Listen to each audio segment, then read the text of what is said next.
welcome to The New Paradigm for Mankind, a weekly discussion between Lyndon LaRouche and his scientific associates, in which we investigate the true nature of the creative human mind and the ideas necessary for the progress of mankind.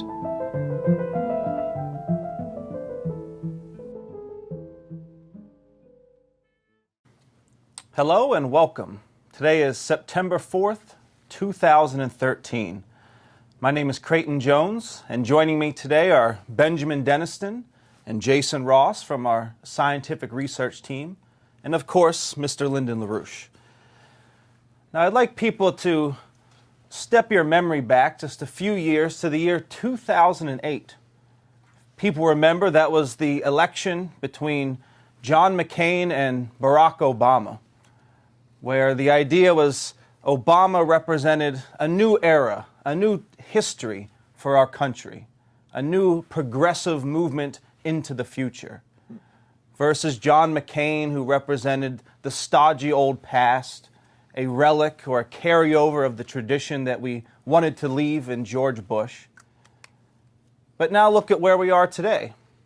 You've got John McCain, Barack Obama, the dynamic duo back again, attempting to push us into yet the next phase of war in the Middle East, the kind of war that could lead to a thermonuclear showdown.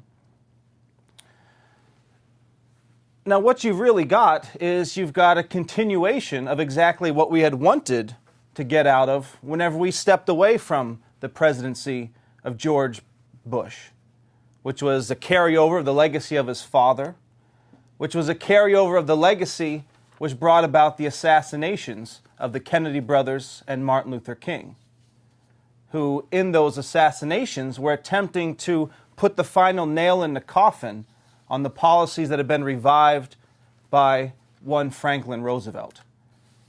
And as people recall, Roosevelt was the man who pulled us out of the Depression, revived the American system of physical economy, and at the end of World War II, after defeating the Nazis through the application of those American system methods, had the intention of making the deserts bloom, to bringing the full weight and force of the scientific power of the United States to places like the continent of Africa, to transform those deserts into blooming gardens and fields of fresh vegetables and food and population growth. Now, it's high time that we get back to that same tradition today, if in fact our species is going to survive and come out of this current existential crisis we now face.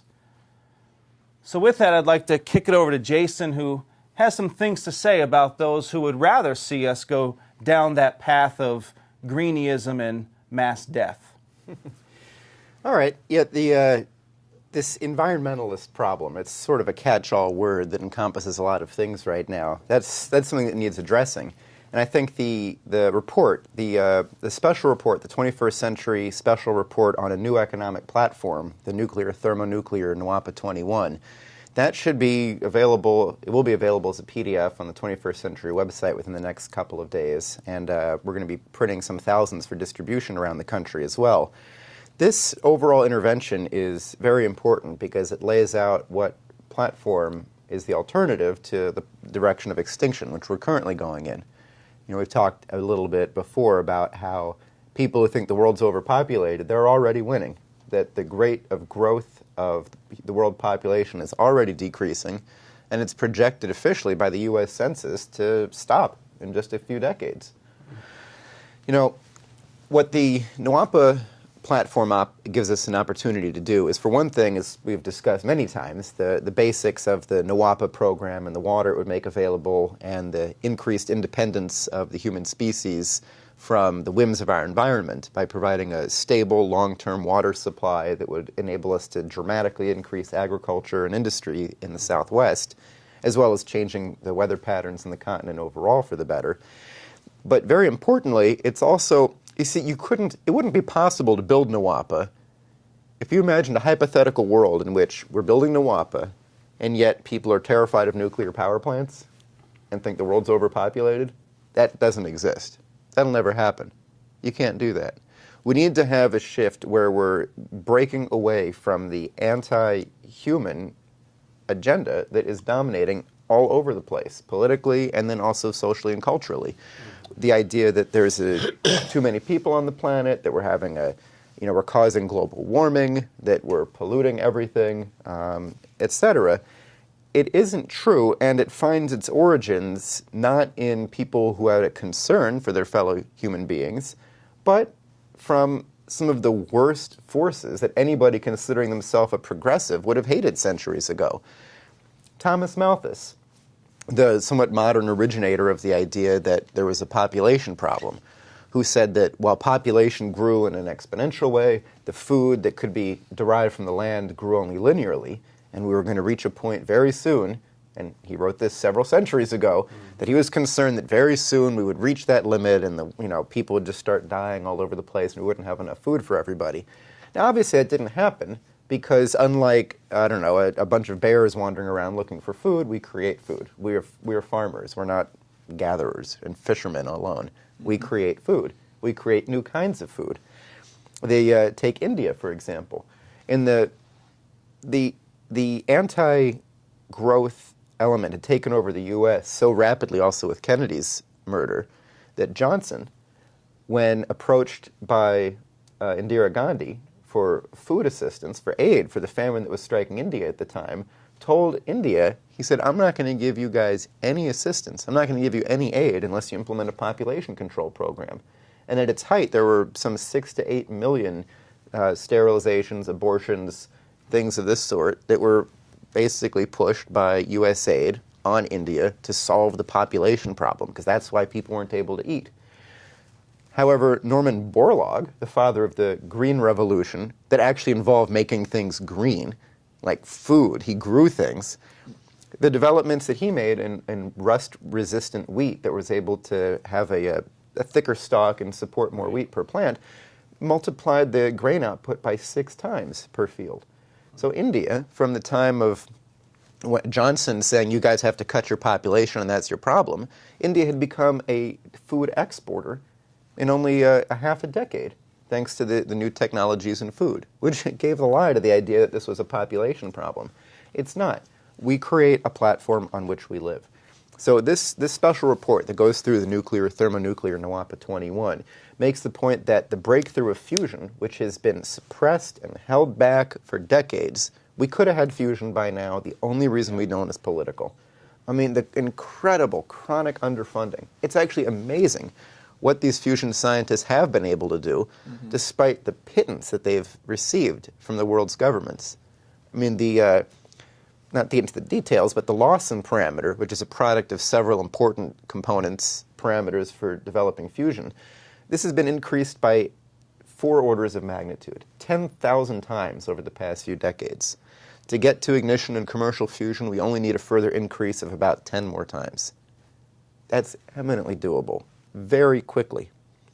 So, in looking at this, one of the troubles that came up is that our progression to newer forms of, I think this might be what you're going to be touching on, Ben, so I'll be brief about it, but the development of higher forms of fire, of Promethean fire, from, the first sorts of fire, you could cook food, you could keep yourself warm. You're not going to run engines and industries with wood. However, with coal, you are able to not just keep yourself warm and eat well, but you're able to replace muscle power with steam engines. That's a major breakthrough. That broke through the basic biological forms of power for work into really chemical ones. Now we're using coal, we're making motion occur. The shift to petroleum, that let us have internal combustion engines. That changed what we're able to do. We're getting hotter temperatures with coal and coke. We can do more metallurgy. When we have electricity, we can create elements that were otherwise very difficult. Aluminum, for example, very difficult to make chemically. The Washington Monument was capped with aluminum because it was the most precious metal at the time. Today, you think of aluminum foil. It's not. I heard that a Napoleon, actually, while he served his guests on gold plates, used aluminum plates for himself.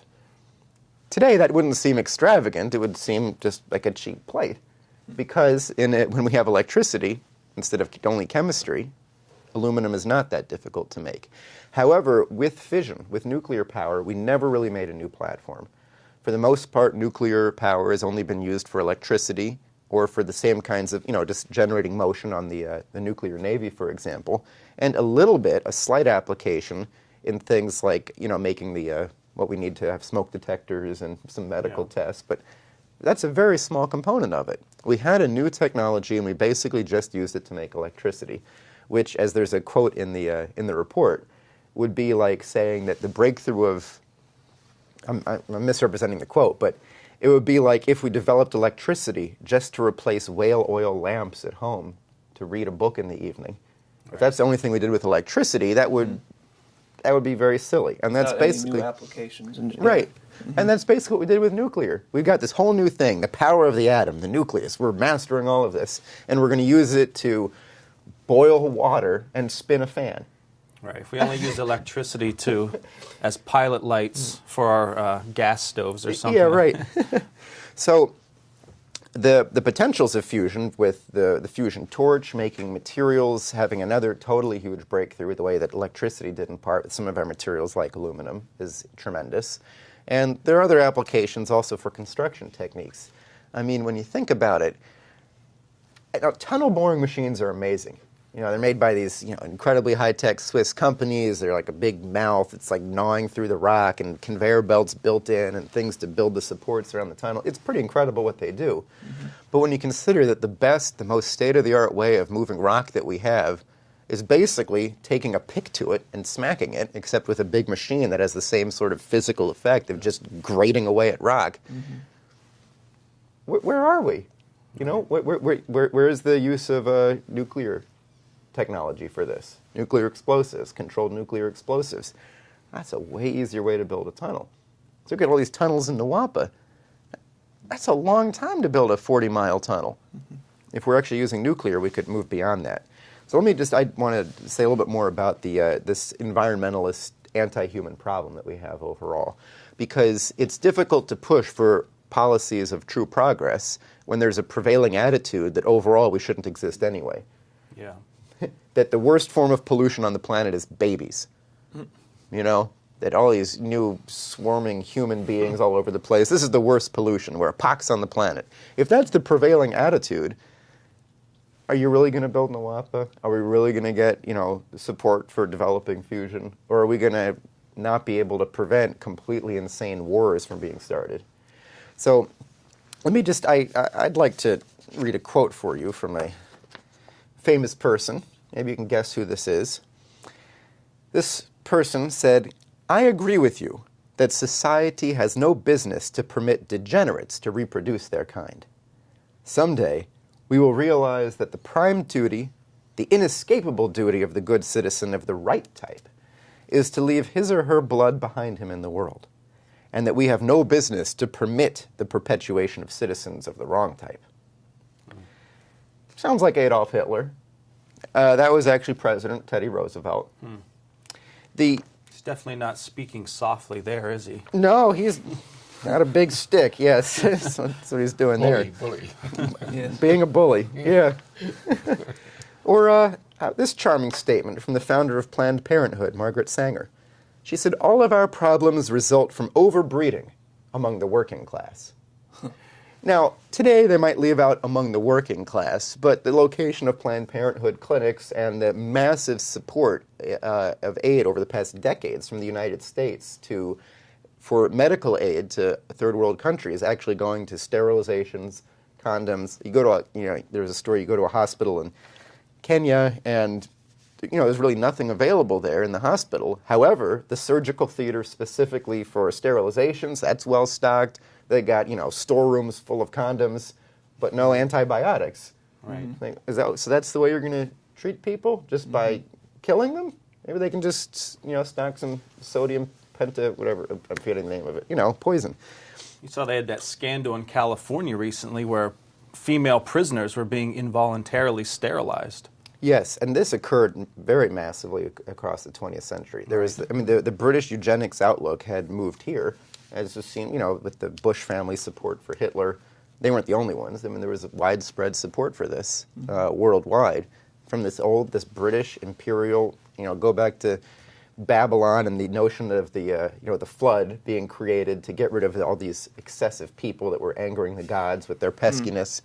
I mean, this is not new. The idea that the world is overpopulated is not new. It was thought when the world population was under 1 billion people. So that we're not overpopulated. If we exist in a platform that can't support people, then yes, you'd say we're relatively overpopulated compared to our platform. If we go back to saying that electricity itself is somehow bad for the planet, in case carbon dioxide's not enough, if they say that the motion of electric currents is going to upset the Earth's magnetic system and all life will perish, I wouldn't put it past them. If you went back, of course, most people on the planet are going to die. That's the intention, and this is not a progressive, forward-thinking policy. This is the policy of the worst of the British elite racists that people would have attacked centuries ago, but now it becomes a progressive idea to kill people, as long as you do it in a slow way or an indirect way. It used to be a progressive idea to help people, not to have the government force sterilizations on them as a prerequisite for receiving aid from another nation or from the World Bank. Right.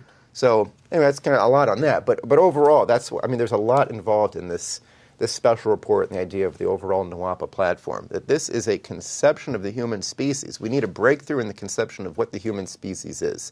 And individual projects are part of that, but promoting them as projects that are beneficial in their own right is not the way you're going to win this war. We have to win the war on what is the conception of a human being. What's our relationship to nature and to each other? That's the level of the fight that we have to win if we're going to succeed in this.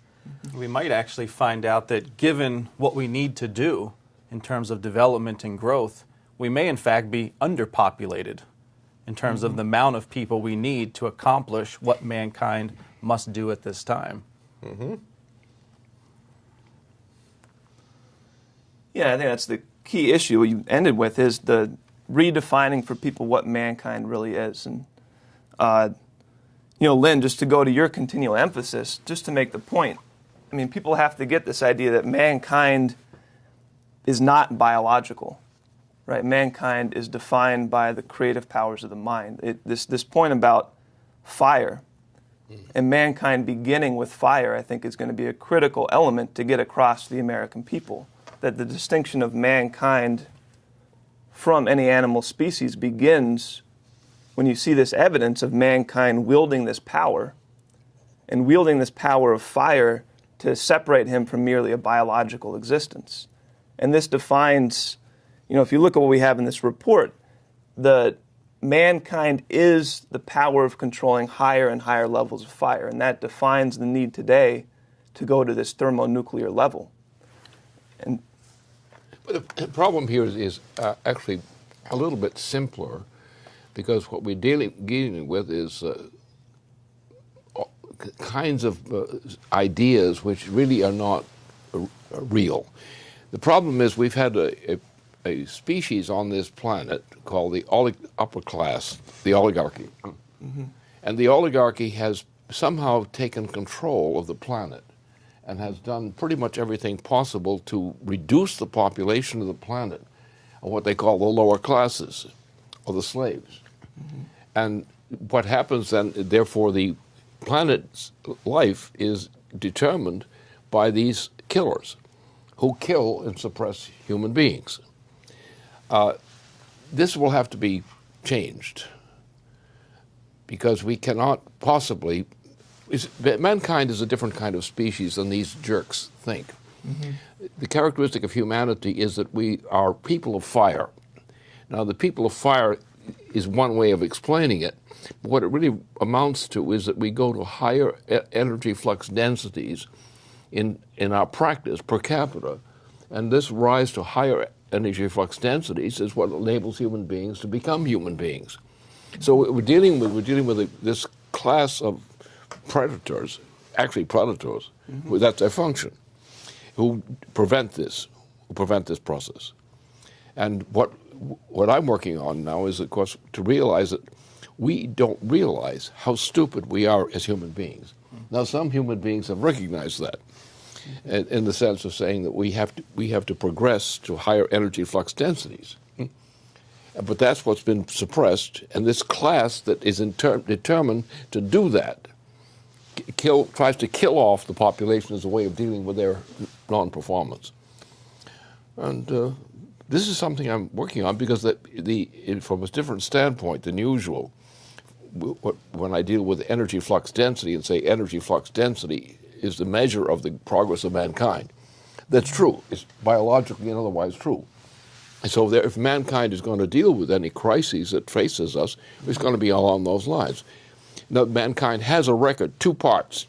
One part is simply physical. We have the question of growth, the development of mankind's skills, machinery, all these kinds of things.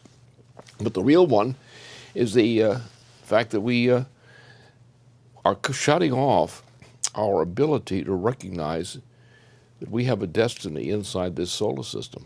Mm-hmm. And when you think about defending mankind against one big rock that hits planet Earth and wipes the whole scheme out, you have to say there's something up there we've got to do something about. Mm-hmm. And that is precisely what we're not able to do now. Suppose you get a lot of asteroids, or one big one. If they bombard the Earth, the human species is finished. Mm-hmm. So therefore, if we want to say defend the human species, we have to go to a higher level of capability, the ability to defeat large asteroids coming at Earth. We don't have that capability now. Mm-hmm. Why not? Because we're prevented from having it. We could have had it a long time ago. Yeah. We've been talking about it. Scientists have treated this. We know something about what the technology is to do this. Mm-hmm. We look at Mars and we say, well, what's Mars? Well, Mars is not a place to colonize people. It's a place where we can build up an apparatus among a number of planetary or planet-like systems within our range, and we can create a defense of the life of mankind within the solar system, within a certain part of the solar system. That's within our potential reach now. Not from my reach, my age, but maybe yours or maybe not. But the point is we can get to the point where we can do that. Mm-hmm. And therefore the destiny of mankind has always been prescribed biologically by the fact that human beings are the only species which is capable of developing this creative capability. Mm-hmm. And it's that creative capability on which the entirety of life on this planet depends, including the oligarchy. Mm-hmm. So therefore, what we have to do is essentially take charge of this planet. And if we want to put someone under supervision, well, let's start with the oligarchy, because the oligarchy, who are the ones who, the top down, cause all this misery and call this failure. If you want to be for the human species, you recognize two things. One, there's a straightforward sense of saying, well, this is mankind, here's how we improve, and so forth. The other thing is the fact that we as mankind have the ability to see the future. And what happens is you have the oligarchy has a policy of denying the future.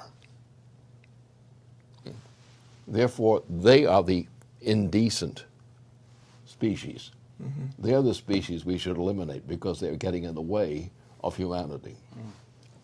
Mm-hmm. And and they know that in a sense. They hate us. The Queen hates me, you know. I don't know how much she pays attention to me, but she thinks she knows about me, and she hates everything I stand for. Mm-hmm.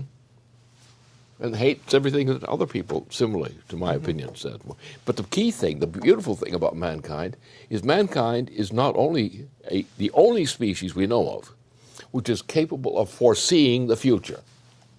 Mm-hmm. And that's what defines mankind, is the ability to see and act upon knowledge of the future, to create knowledge of the future, to see ahead. And all these idiots will characteristically say, you can't know the future. Well, they deny Prometheus, the idea of seeing the future, knowing the future. But what they represent themselves as an inferior species. Mm-hmm. They are. It's like they're living in like a completely neurotic worldview where, you know, the idea of mastery over nature has become mastery over human beings.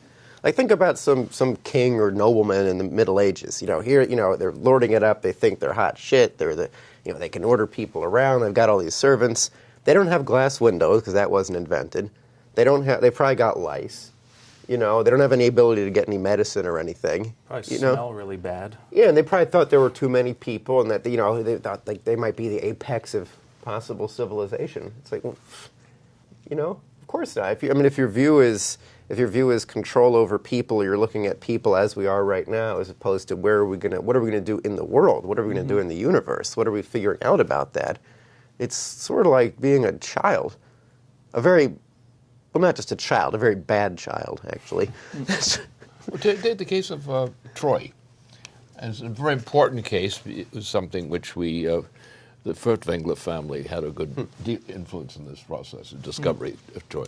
But then you look at the larger area of what's called Troy, the city of Troy, and you find out that there's a whole area, there's a lot of questions about where was Troy located actually. We know that there were certain areas which do correspond to Troy as a location, but we find that around that, in the same age and in related periods, you find development of populations which you say, which ones of these are Troy?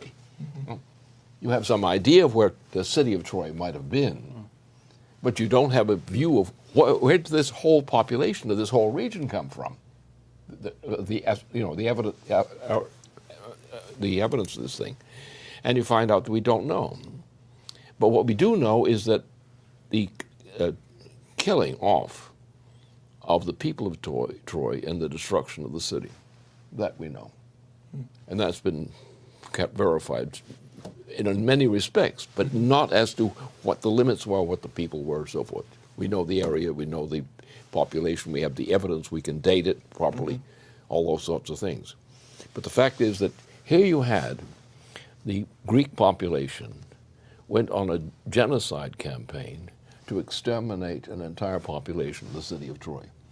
And the city of Troy was a higher degree of cultivation in terms of, they were actually the gateway into the Black Sea. That was with the area they functioned into. And so we had a population which is probably one of the superior populations of that period, but living within the limits and bounds of a certain city culture. And then you had this maritime culture from all over this region, led by these forces, and they destroyed the city and destroyed the population, a genocide population. And that's the kind of thing we're dealing with. So you take people who are essentially backward, but have military or related skills. They apply hunting of animals, and they apply the hunting of animals to human beings, that sort of thing. And that has been the practice of empire, as we call empire, recognize it, in the history of mankind. So that at some point, this human species, which has this wonderful capability, the ability to see the future, foresee the future efficiently, to develop all kinds of techniques, all kinds of methods of development, agriculture, and so forth. And they are being destroyed. And this destruction has occurred often in history, in prehistory, that this form. And therefore what we have is we had the superior people have been killed off. And in order to preserve the more stupid people, the brutish people, or British people if you choose, and this is what the problem is. And what we're cut off from is a recognition of what the nature of the human creative powers are. Most people don't know what those powers are.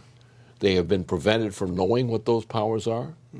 You hear them saying silly things, well, nobody can know the future. Well, that's wrong. You can't know. I can know the future. Not perfectly, but I've done it a good number of times, in a number of cases. We can know the future, and that has a very specific kind.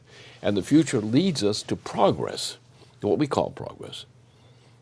And if mankind's ability to deal with everything in the solar system around us, particularly when it comes to the exemplary case of these asteroids, without our ability to defeat asteroids, and without the mobilization to control asteroids, the human species is living in desperation. And that's where I think the concentration has to be. It's what I'm doing this work on now, right now, is that. Right. You just emphasize that's the most important thing that we must bring to the table right now at this point of collapse, is to awaken this insight and concept into the future. And I think, just to make the point emphatically, I mean, the whole history of our country is a opposition to this oligarchical system. That we have a mission in the United States to reawaken within the American people the concepts around which this country was founded, which is an anti-oligarchical concept. The concept that every human being has this creative potential. And the role of government and the role of the nation is to facilitate the development of that creativity such that you can have successive generations of progress. Each generation can make a better life for the successive one that they had in which they lived.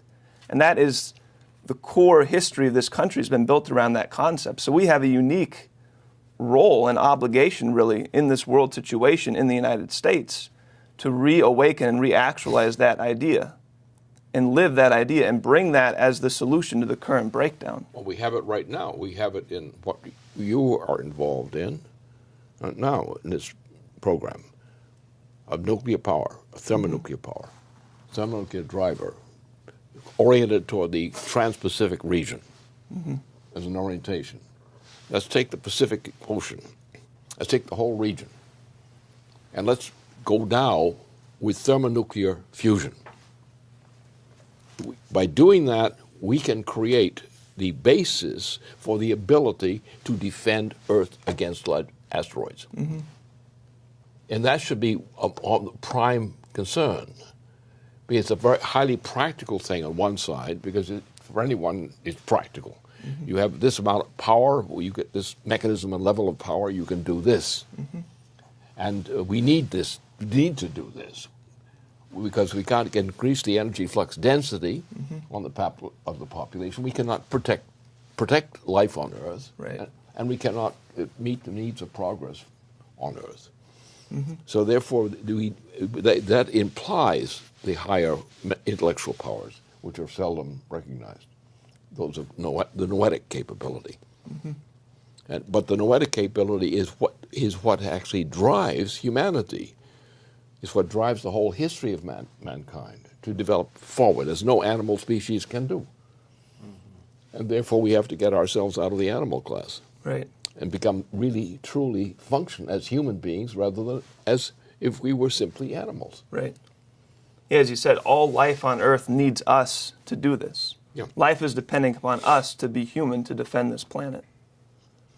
That's exactly it. And that's the way to see this. You have to see, we don't see what we are told does not exist, when it does in fact exist. Thermonuclear fusion exists. It's a completely different kind of concept than any other kind of concept of which man has been dependent on so far.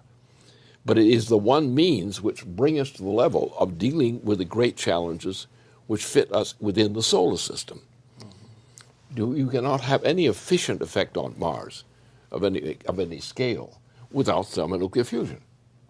You can't go fast enough. You cannot deal with the challenges. And if you can't do that, you're in a very poor position to go out there and make sure you can say that we can defend you against an asteroid. Right. No one can say that. Well, in fact, fusion is the power which is at the center of our solar system. Yeah. The sun is a fusion-powered operation. Yeah. And so by man now reaching the point where we're starting to control those types of processes, we are now becoming that species which is able to start to control those processes which are in the sun, the stars, and really are part of the foundation of our entire galaxy, is that kind of process. It's properly called the very meaning of our existence. Yeah. The essence of our existence is that. And these guys are in the way of our existence. Yeah. That's the way to treat it. And that's what it has to be. But we do need to examine the human mind, not as the brain conception, but the human mind is its totality. Because if we do not understand what the human mind is and what it does actually, we will not know how to direct ourselves to utilize the power of the human mind. And I think that's the chief threat we have to overcome. That we have to overcome popular stupidity. Yeah. And popular stupidity is something that is imposed on people, and they're trained to be stupid, in effect. They're trained not to be able to understand things, like what's happening in Japan now. This thing in northern Japan on the nuclear power plants there. This is it's in the leading press today. It's absolutely stupid. It's absolutely insane. Yeah. So you're taking Japan, which had a certain kind of isolated capability, and you're destroying Japan's own will to do what it can do well. And Japan's role is largely in the northern area toward the Arctic, onto the mainland of Asia and onto the Arctic. And in that area is the area where the future of mankind can be found, because it is an undeveloped region, but it has very specific peculiarities, and we know what we can do with it if we use the right power system. And this is, but this is the nature of the problem, is the fact that we are blocked by not knowing what human beings are, and this is something which is the history of mankind biologically is that.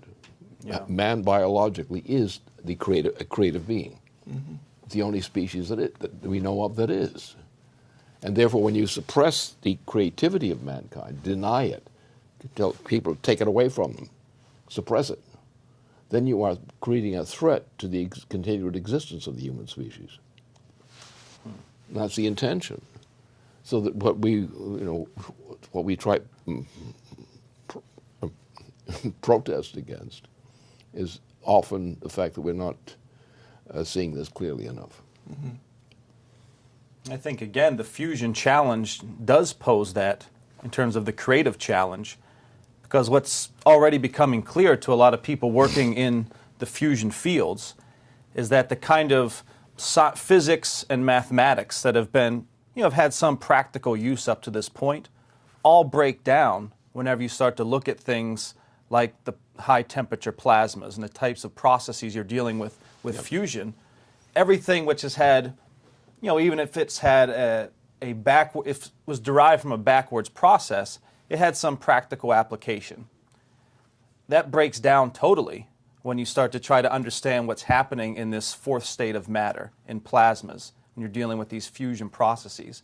So the new challenge is going to force a whole new re-examination of even how we understand science and what what the creative process in fact is. Well, what I put my emphasis on, as you know, for these kinds of projects is exactly that.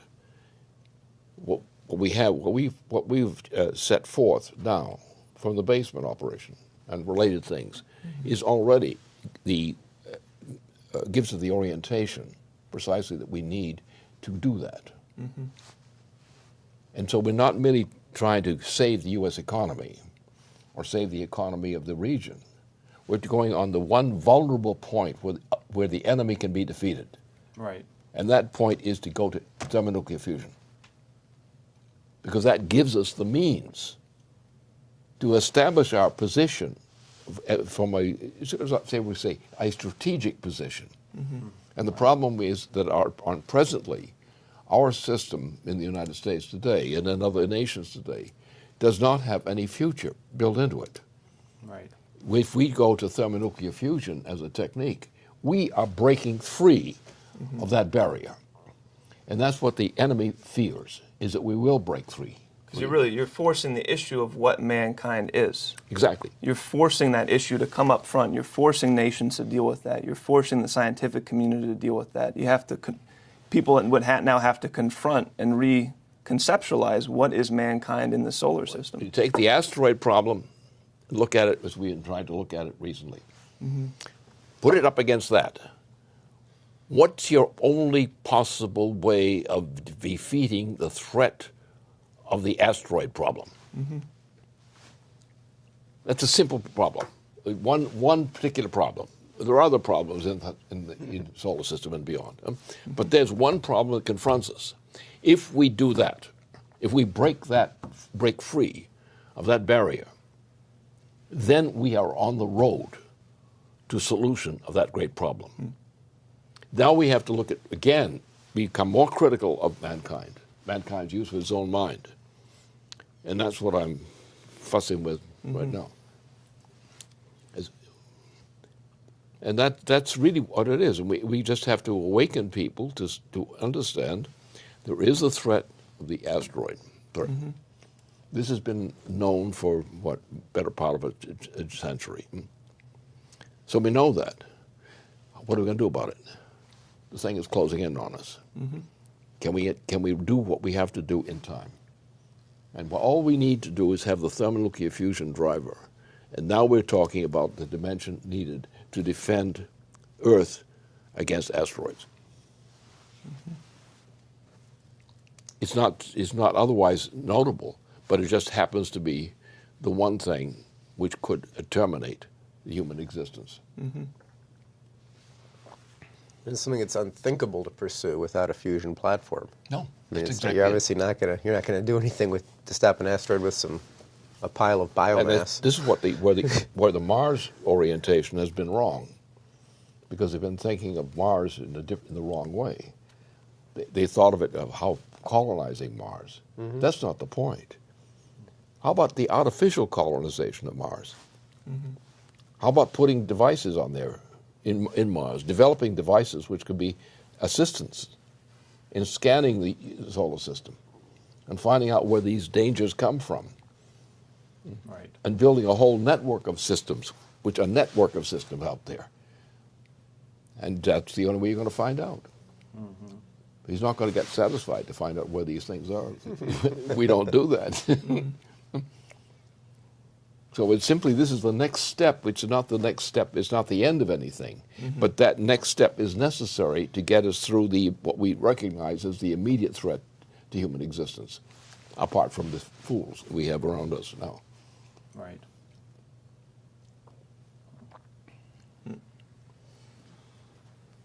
Yeah, well, I just think being natural isn't the same as being customary.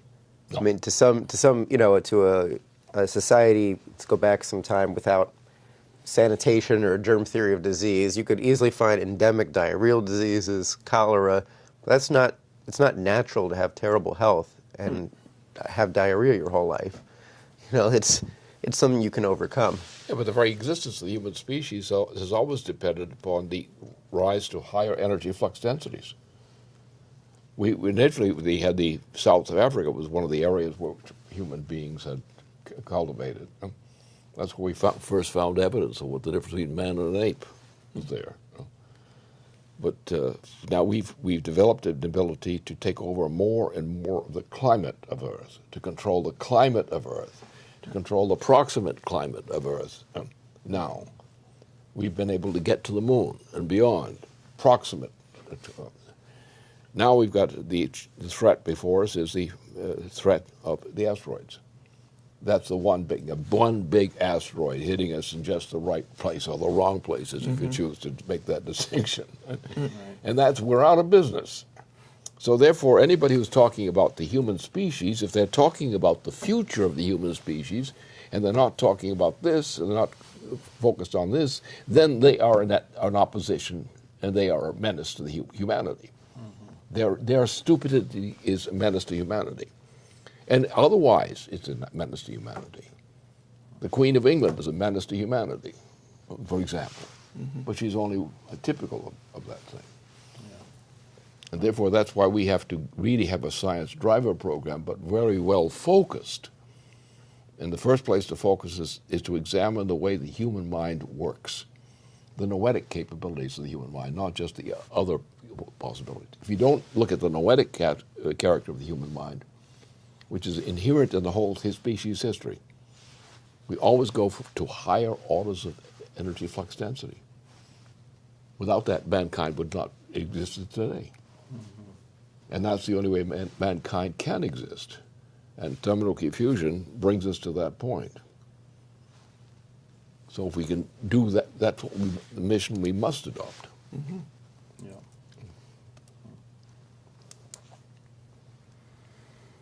All right, well, I think that's very clear. So I'd like to thank everybody for joining us today. And remember, to enable the human species to continue to rise to the necessary occasion, you can go to the website and you can find, in the very near period, this special report from 21st Century Science and Technology, which goes through the Super NWAPA 21 project and pushes mankind forward towards this fusion platform. So we will see you again next week. Thank you.